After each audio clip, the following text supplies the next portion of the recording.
Okay, on a fairly clear day, this had a little distortion in it, but you can see 7 horizontal slots going across um, the Bayport bird rack.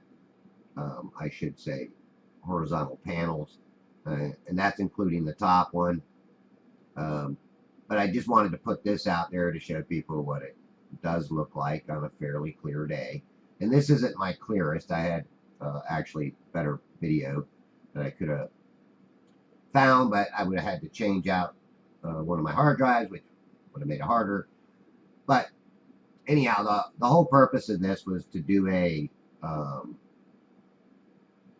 video of 100 and almost an hour and a half of filming the Bayport bird rack and watching some amazing optical effects appear. And you know, this is why I think refraction has been flipped around on us. It does not pull things up. It literally does pull things down. And my proof is in the pudding. Now here's where I had set my camera. It was a little windy out, and I wanted to set my camera out of the wind, so I used the observation deck here, which is a real short observation deck, to block out the wind. And of course I zoomed in on the Bayport rack, which you'll see here shortly. I just show basically that my camera is approximately 5 feet up. The tripod is set at 28 inches. There's about 3 feet drop there. Could be a little bit less. I know it's less than 5 feet, but just to give 5 foot on this, because on other days where I've been down 27 inches, I've actually seen it much, much clearer and better than even this. Right off the bat, you notice that the bottom rung, let me correct that. The 2 bottom boards, the 6 and 7 slots, are actually converging together and causing them to vanish.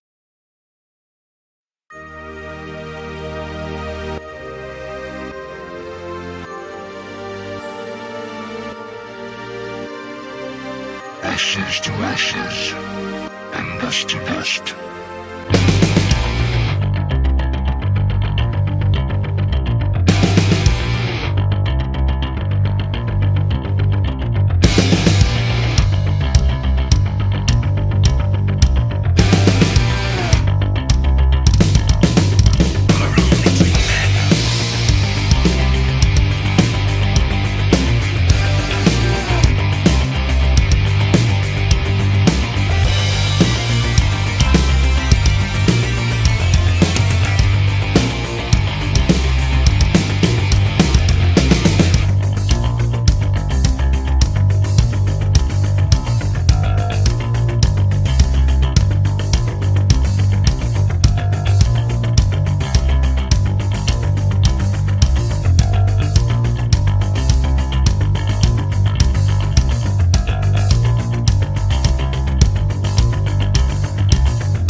From the ends of the earth I'd return just to hold you again. In a tavern in Plymouth, our adventure awaits. To my wife I bid farewell as she waved from our gate. With the voyage at sea, destiny I have date for 8 pieces of silver. I boarded my fate. With 2 years of provisions, from sauerkraut to nails, 9-ton hogsheads of rum and castor full of ale. We made ship-shape the rigging from crow's nest to keel, and with the weather eye open, Captain Cook set sail. Hang on to the winds and head out to sea. Beyond the horizon, the ends of the earth beckon we. In 3 years of discovering new lands for the crown, 200,000 leagues of both Cape sailed around. On a mission for the mythical southern continent bound. Well, we searched the world over and it could not be found. All around, like a turn. In the year 1773, 194 men sailed into history. Crossed the Antarctic Circle, first ever we'd be. Unknown, uncharted waters, first known, ever seen.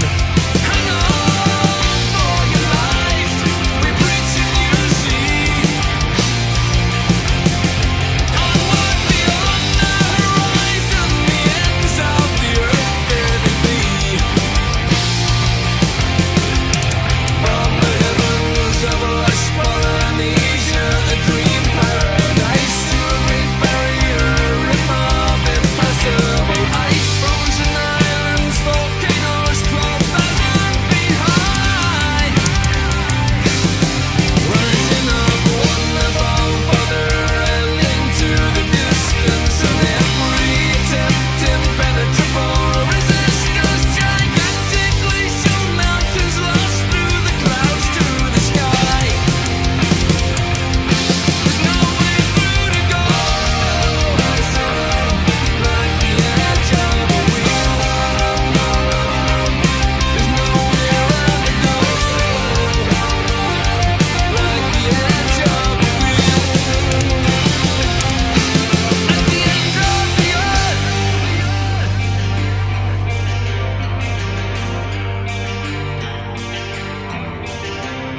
And I say that beneath us scrapes away those drowns sunken men. Will our fate be to sink here or return home to see you again? In the fog and much darkness of a black midnight sun, our 2 ships separated, though we fired sounded guns. Time and tide wait for no man, to the end we have come. But come hell or high water, journey home's just begun. So turn the bow hard to starboard, put our stern to this hell. We've mapped the treasures of value, discovered tales we must tell. So never were seen again, lost all aboard they were fell. But come the white cliffs of Dover, life home we should yell. Hang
nobody knows. Stay the ground, but good not found in the puppet ball.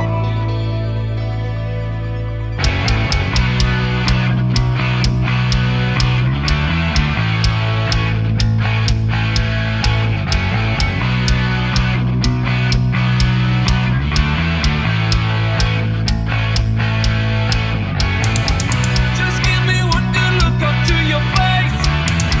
Now that you're floating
As I start winding down this video, you can also see that we're down to 4 with a mirror image underneath it. You can even see the bird up above, um, hanging on the bottom rung or beam upside down. It's just a mirror image, just like what we get with the mirroring out over the open water with the boats. It's a mirror image underneath the boat of the real image on top. This is something that we see and something that is irrefutable. I don't care what the globe trolls say, but if this mirroring got much worse, I think we'd start seeing, this whole thing get really, really distorted and pulled down even more. I have put out a video before with the north rack that actually does get completely pulled down, or almost completely, quite a bit. And this has to do with our visibility, angular resolution, perspective, these mirroring effects, these optical effects that are occurring because of the weather conditions. These all are playing a role in how our visibility is being obscured. It's not curvature, folks. This is just optical illusions creating what we say the globe believers claim is curvature. And then when we show them, which I will also do in some follow-up videos, is prove that when we have great visibility, we are able to see way farther than what science claims and what these globers claim. They are just defending what they were taught, and I probably would do the same thing if I was still a believer in the heliocentric model, which I am no longer a believer in that heliocentric model. And it just basically goes to show how people that claim that this is refraction and all can't even go out and do their own observational proof and, go find a small hill and show us, a person, an object, or anything being refracted up over that small hill, and show us that refraction actually is pulling stuff up from behind the curve. In my honest opinion, everything that I see out on the water is either being obscured by a mirroring condition or a mirroring effect, weather conditions, wave height, because once a wave reaches almost the height of your camera, your angular resolution and is going to get cut off. Visibility is also very quite important. All right, well, thanks for watching, folks. Hope you enjoyed.